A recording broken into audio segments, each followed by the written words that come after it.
I was having dinner with my family at this restaurant called La Fusion, and this little dish with all the highlights caught my eye. We're gonna sketch this today.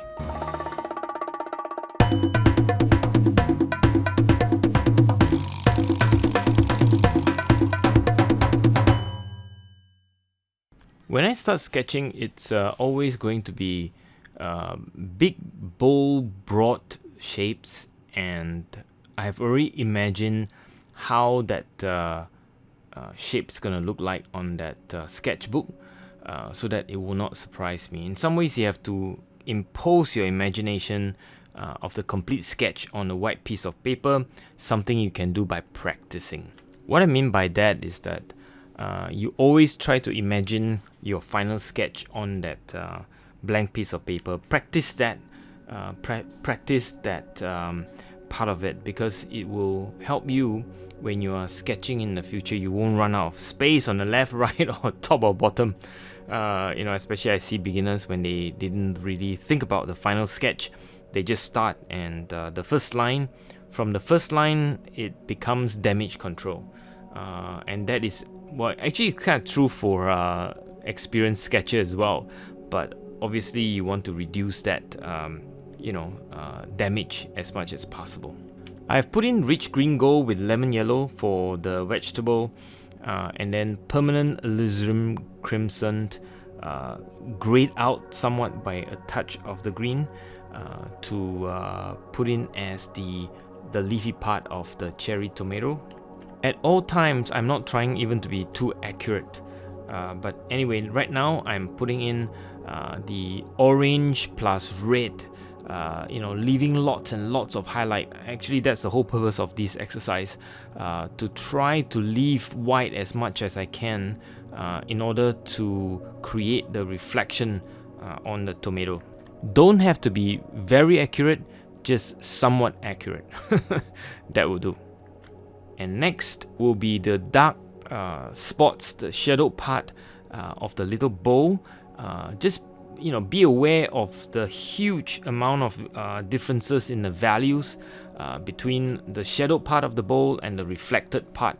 It is, after all, sort of ceramic, and because of the reflective nature of the ceramic bowl, you will get very, very high contrast, if you like, between all the white as well as the dark part of the ceramic bowl. From a value perspective, it is all the way from 1 to 5. In fact, all of it. The way I sketch this sort of ceramic is I use my eyes to see where the shapes, what are the shapes of the reflections, and where they are, and basically just go with the flow. I don't really, try to be too detailed, too accurate in that sense. After all, it is an impression, a sketch, and that's all you want to do.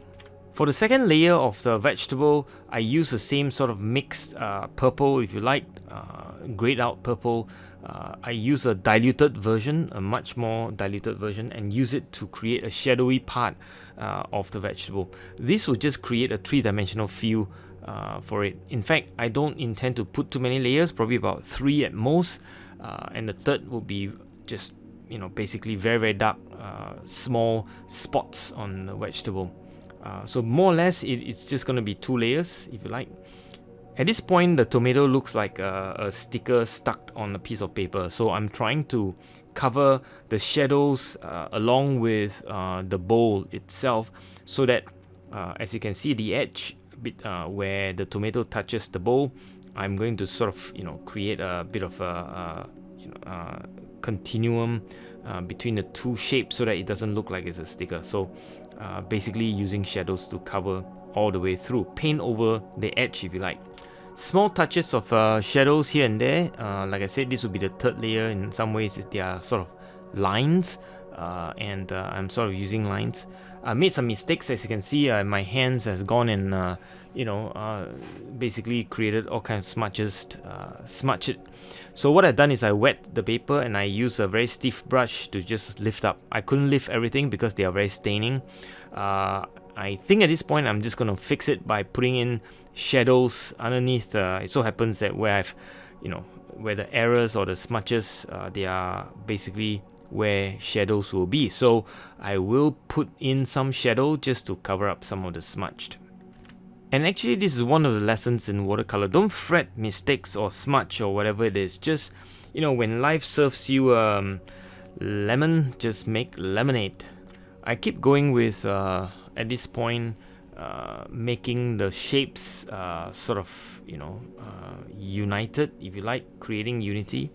I also thought the background is a little bit too white, so I will not leave it that way. So I intend to put a bit of shaded background, if you like, to create a bit of perspective, as well as a little bit of darkened background to make the vegetable pop, if you like.